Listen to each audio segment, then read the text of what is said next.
আসসালামু আলাইকুম। আজকে আমি একটু আমার দেশের আমাদের যে দেশ, যে দেশটাতে আমরা থাকি, সুন্দর একটা দেশ বাংলাদেশ। সুন্দর না বলার তো কোনো উপায় নাই। কারণ এখানে প্রতি বছর এসএসসি রেজাল্ট যখন দেয়, এইচএসসি রেজাল্ট যখন দেয়, মাদ্রাসা বোর্ডের দাখিল এবং আলেমের রেজাল্ট যখন দেয়, রেজাল্টগুলো পাবলিশড হওয়ার পরে সারা বাংলাদেশে খোঁজ নিলে অনেক জায়গায় এরকম খবর পাওয়া যায় যে অমুক ব্যক্তি আত্মহত্যা করছে। কেন? তার রেজাল্ট খারাপ হয়েছে, বি পাইছে, সি পাইছে, কিংবা ফেল করছে এরকম কারণে। তো ফেল করলেই কি তার আত্মহত্যা করতে হবে? ফেল করছে করছে, সে পরে আবার চেষ্টা করবে।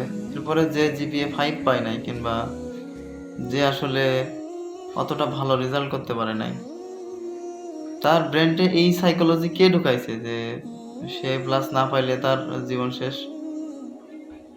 এটা অবশ্যই তার গার্জিয়ান ঢুকাইছে।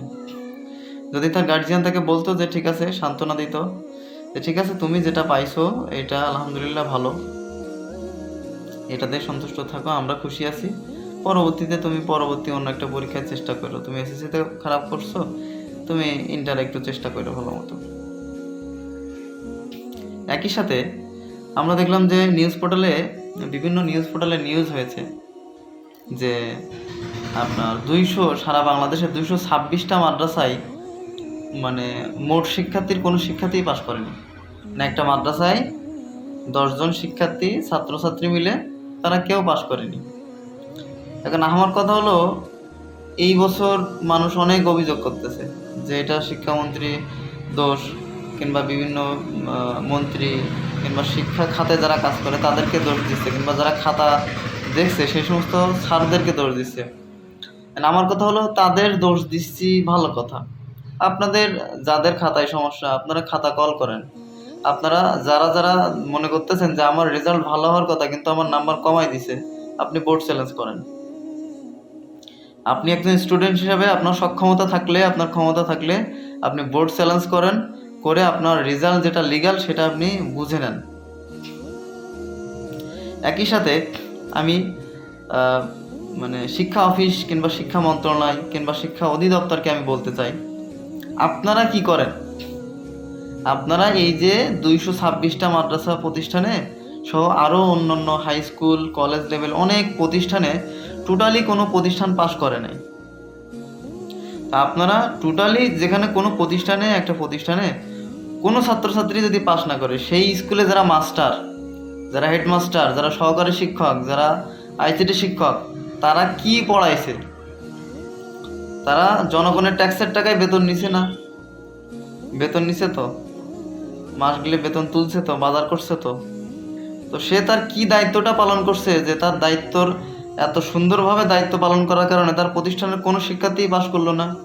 হ্যাঁ, ঠিক আছে, একটা ক্লাসে, একটা মাদ্রাসায়, একটা হাই স্কুলে 100 স্টুডেন্টের মধ্যে 30 জন স্টুডেন্ট ধরেন দুর্বল থাকতে পারে, বাকি 70 জনের থেকে 7 জন পাশ করতে পারলো না? পারে না পাশ করতে? কেন পারে নাই? আচ্ছা, ভালো কথা, আরেকটা জিনিস বুঝাই, সেটা হচ্ছে যে ধরেন যে স্কুলে কোনো ছাত্রছাত্রী পাশ করে নাই, স্কুল হোক কিংবা মাদ্রাসা হোক, আপনারা দেখেন যে খোঁজ নিয়ে, যেখানে কোনো ছাত্রছাত্রী পাশই করে নাই তাই মাদ্রাসা থেকে, সেই স্কুলে সেই মাস্টার আবার বাইরে প্রাইভেট পড়ায়। তাহলে আপনার এতই যোগ্যতা, আপনি স্কুলের মাস্টার হিসাবে, আপনি ওই হাই স্কুলের শিক্ষক হিসাবে, কিংবা যে প্রতিষ্ঠানে আপনি শিক্ষকতা করতেছেন, আপনার এতই যোগ্যতা, আপনার যোগ্যতার ঠেলায় আপনার ওই সাবজেক্টে সহ কোনো সাবজেক্টে আপনার প্রতিষ্ঠানে কেউই পাশ করে নাই। তাহলে আপনার এই যোগ্যতা আপনি রাখেন কই? আপনার এই যোগ্যতা রাখেন আপনি প্রাইভেট পড়াতে যে। সরকার কি আপনাকে প্রাইভেট পড়ানোর জন্য কি বেতন দেয় আলাদা করে? দেয় না তো। সরকার আপনাকে বেতন দেয় জনগণের ট্যাক্সের টাকায়, যেই টাকাটা জনগণের পকেটের থেকে যায়। জমির খাজনা, এরপরে যানবাহনের খাজনা, বিভিন্নভাবে সরকার আয় করে, রাজস্ব আয় করে, যেটা জনগণের পকেট থেকে যায়। সেই টাকা দিয়ে ভাই আপনাদের বেতন হয়। তো আপনাদের বেতন হওয়ার পরে আপনাদের প্রতিষ্ঠান থেকে কেউ পাশ করে না, আবার আপনারা লজ্জা থাকলে তো আপনার সেই প্রতিষ্ঠানে আর চাকরি করার কথা না।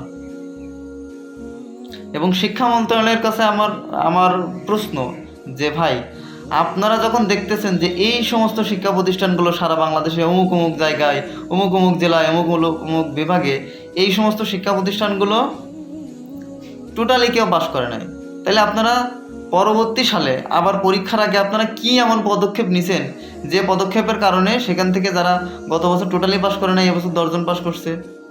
এরকম কি পদক্ষেপ জনগণের সামনে, মানুষের সামনে, অভিভাবকদের সামনে দৃশ্যমান করছেন? দেখান তো আমাদের একটু দেখান যে আপনারা গত বছর এই শিক্ষা প্রতিষ্ঠানে কেউ পাশ করে নাই, যার কারণে এই স্কুলের সব শিক্ষকদের আপনি বরখাস্ত করছেন। আমি একজন ছাত্র হিসেবে ব্যক্তিগতভাবে কোনো শিক্ষকের সাথে আমার কোনো শত্রুতা নাই, কিংবা বাংলাদেশের কোনো শিক্ষকের সাথে আমার কোনো শত্রুতা নাই। তাহলে আমি কেন বলতেছি এই শিক্ষা ব্যবস্থা এমন কেন ভাই? আমার দেশের শিক্ষা ব্যবস্থা এমন কেন যে একজন ছাত্রছাত্রী 2 বছর ধরে 3 বছর ধরে পড়তেছে, পড়ার পরে সে পরীক্ষার সময় যে পরীক্ষা দিয়ে ফেল করে? তাহলে আপনি আপনার স্থানীয় যে শিক্ষা অফিসার, সেই শিক্ষা অফিসারের কাজ কি? উপজেলা শিক্ষা অফিসারের কাজ কি? সে কেন তার উপজেলার এগেনস্টে যে সমস্ত প্রতিষ্ঠানে টোটালি কোনো প্রতিষ্ঠানে পাশ করে নাই সেই স্কুলের হেডমাস্টার কাছ থেকে কেন বুঝে নেয় না? সে কেন কৈফিয়ত নেয় না যে পাশ কেন করে নাই? সে কেন বুঝে নেয় না? তার কাজটা কি? উপজেলায় যে একজন দায়িত্বে থাকে, উপজেলা শিক্ষা অফিসার নামে যে দায়িত্ব পালন করে প্রতি উপজেলায় সারা বাংলাদেশে, তার কাজটা কি ভাই আসলে? সে কি করে? এটা তো মন্ত্রণালয়ের ব্যাপার, এটা তো ঢাকার ব্যাপার, সেটা তো অনেক দূরে ভাই। কিন্তু স্থানীয় যে দায়িত্ব থাকে সে কি করে ভাই? আমি মাঝে মাঝেই 2-1টা ভিডিওতে বলি যে আমাদের বাংলাদেশ থেকে ইবলিস অনেক আগে পালায় গেছে। এটা ভাই রাগে ক্ষোভে বলি। তার কারণ হচ্ছে যে পালায় না গেলে তো আসলে এই যে শয়তানি, এই যে দায়িত্বের অবহেলা, এই যে যে কর্মস্থলে আছে, যে যার কাজে আছে, সে তার চাকরি করে, সে বেতন নেয়, দায়িত্ব পালন করার নামে সে ফাঁকি দেয়, কিন্তু সে মনে করে আমি বেঁচে যাব। এটা শয়তানি ছাড়া তো আর কিছুই না। তো এই জন্য বলি যে আমাদের দেশে যারা অভিভাবক সমাজ যারা, তাদেরকে একটু সুন্দরভাবে চিন্তা করা উচিত যে আপনার ছেলে A+ না পাইলে কিচ্ছু হবে না, আপনার ছেলে গোল্ডেন না পাইলে কিচ্ছু হবে না। তার যতটুকু মেধা, তার যতটুকু ব্রেন ক্ষমতা আল্লাহ দিছে, ততটুকু দিয়েই তাকে দুনিয়াতে চলার জন্য সাহস যোগান, পরবর্তীতে আরও ভালো কিছু করার জন্য তাকে সাহস দেন, তাইলে সে ভালো করবে। কিন্তু আপনার এই মানসিক প্রেশারের কারণে সে আত্মহত্যা করে। একই সাথে প্রতিটা শিক্ষা প্রতিষ্ঠানে যেখানে ফেল করে, যেখানে পাশ করে না, যেখানে রেজাল্ট ভালো হয় না, এটা শিক্ষা মন্ত্রণালয়, অধিদপ্তর কিংবা স্থানীয় শিক্ষা অফিসারের কিংবা শিক্ষা অফিসের দায়িত্ব তদারকি করা। আপনারা যদি সঠিকভাবে আপনাদের দায়িত্ব পালন করতেন, তদারকি করতেন, তাহলে আজকে সারা বাংলাদেশের শিক্ষা ব্যবস্থার এই অবস্থা হইতো না। আমি আশা করি ভবিষ্যতে আপনারা যারা এই সমস্ত সংশ্লিষ্ট দায়িত্বে আছেন, আপনারা আপনাদের দায়িত্ব সঠিকভাবে পালন করবেন, এবং শুধু সঠিকভাবে না, দায়িত্বের বাহিরে গিয়েও অনেক সময় নিজের ছেলে মেয়ে মনে করে আপনাদেরকে অত্যন্ত মনোযোগ দিয়ে তাদের সাথে ভালো আচরণ করে, কেন তোমার রেজাল্ট খারাপ হলো, কেন তুমি পারো নাই, পরবর্তীতে তুমি এইভাবে করলে তুমি রেজাল্টটা ভালো করতে পারবা, এভাবে বুঝ দিয়ে সেই স্টুডেন্টকে আপনারা উপরে তুলে নিয়ে আসেন এবং তার ফলাফল ভালো করার জন্য সাহায্য করেন। ধন্যবাদ, সবাই ভালো থাকবেন। আশা করি অন্য কোনো একটা ভিডিওতে অন্য কোনো দিন দেখা হবে।